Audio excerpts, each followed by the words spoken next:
This is DC Channel Guns. Like and subscribe. Thank you for watching. What up, YouTube? This is DC with the DC Channel, and this video here is on ammo stockpiling tips. Now, I'm gonna give you some ammo stockpiling tips. A lot of you know how to stockpile ammo. A lot of you already got the game down pat, how to stockpile ammo.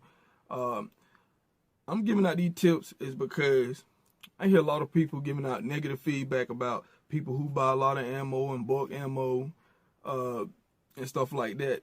I don't see people who buys a lot of ammo an issue. You know, I'm gonna be real quick about this part. The problem is supply and demand. Now, as of right now, there's plenty of ammo on the shelf. You have the ammo industry, ammo warehouses and stuff like that. They're stocked up, and so they're putting out a certain amount of ammo. It's normal. It's normalized. So they're putting out a certain amount of ammo. Now, when something happens and you have an influx of people jumping to buy ammunition, now the ammo warehouses get real low, and so now the warehouses making ammo has to start pumping it out. And to pump it out, they have to increase above normal levels.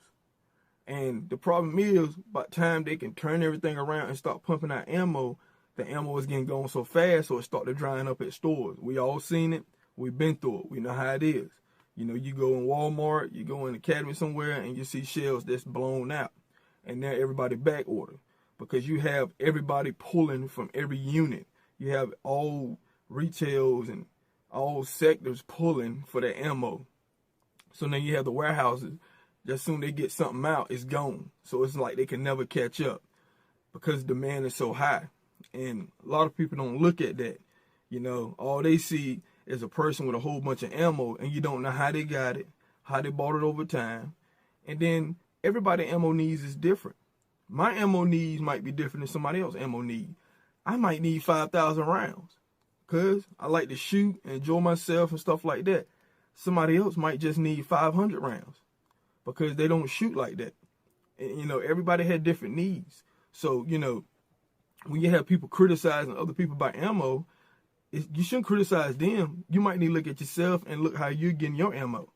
So, you know, I just want to get that perspective out there. I don't know if people just want to start bashing folks about buying ammo. Now, there's other ways, you know what I'm saying? If you don't want to get caught up in a cycle, whatever, then you might want to get, you know, start reloading, buying your supplies, stacking up on a lot of supplies and powder and stuff to offset some of this getting caught up when ammo getting wiped off the shelves and stuff. You know, so there are different things that you can do to try to not get caught up, you know, in the ammo shortage. That's just your personal decision what you want to do. Now, the ammo tip I have is, I might do this a little bit different than some people, but I'm going to just give you the tip that I do. I'm very conservative, and stuff that I do, very conservative. I try not to spend no more than I have to. And when I do spend more than I have to, I try to get a good value. Now, if you work on a job and you get paid every week, every 2 weeks, or every month, however you get paid every day or whatever. What I do is I go in my usually stores that I like to buy ammo from. And what I do, I take my phone or whatever the case may be. And if I stockpile 2 calibers, 3 calibers, or 4 calibers, or whatever it is, I'm going to just say 2 calibers. Now, if I stockpile 9mm and 223 or 5.56, for example. So I'm going to just say them 3 calibers. 9mm. So what I do, I find the best 9mm for the value. And what I do, I go and I look at prices for the 9mm. And once I set that price for my 9mm, I write it down. So if I can get a box of 100 of 9mm for 18 bucks, then I write down, okay, 18 bucks. And I write the store that sells it. And I also write another 9mm, and it might be somewhere for 20, let's say 20 bucks. I like to have a backup on, you know, when I stockpile my ammo, the list. Now, 223, I'm going to do the same way, and 556, I do it the same way. Now, with 223, 556, I go either way. I can just say I'm going to do the 556 or the 223. It really don't matter.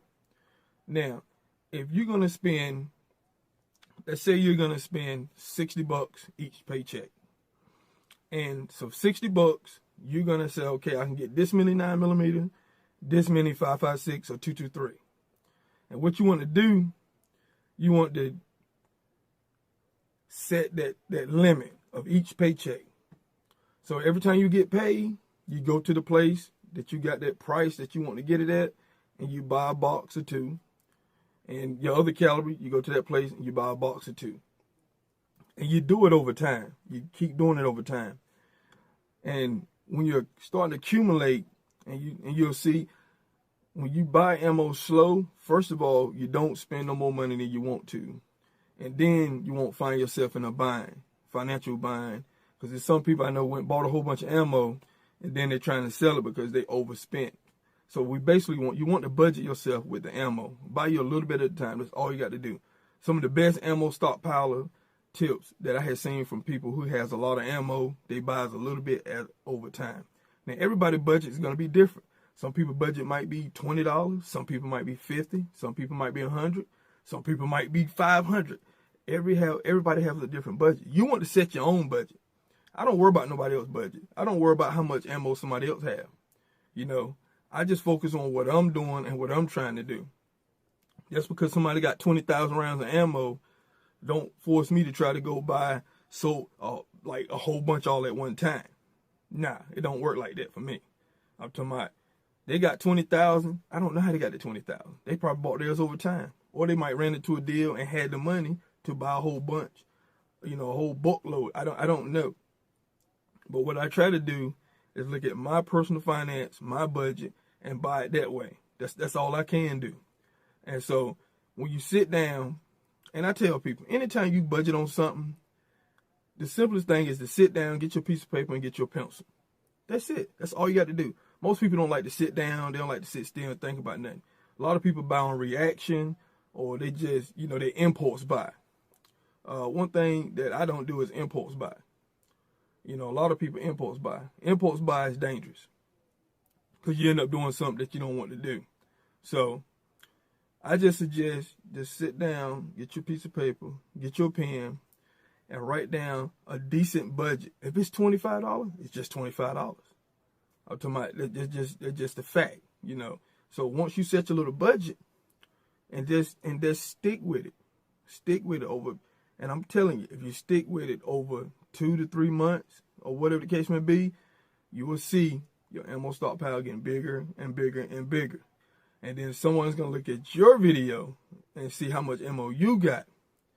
And they don't know how you got it, but all they know, you have a lot of ammo. But at the same time, it takes time to get there. A lot of the videos you see, people got all this ammo, and if you follow them and watch their videos, they bought it over time. So like I said, some of the best ammo stockpilers, and I could say a whole lot of names, but I don't want to name people and miss them. But they bought theirs a little bit at a time. So, and they shop and they carefully look on the internet, locally or whatever, to get the stuff that they have. So this is DC Tips for Ammo Stockpiling Tips. Like and subscribe, and I'll catch you on the next video. This is DC Channel Guns. Like and subscribe. Thank you for watching.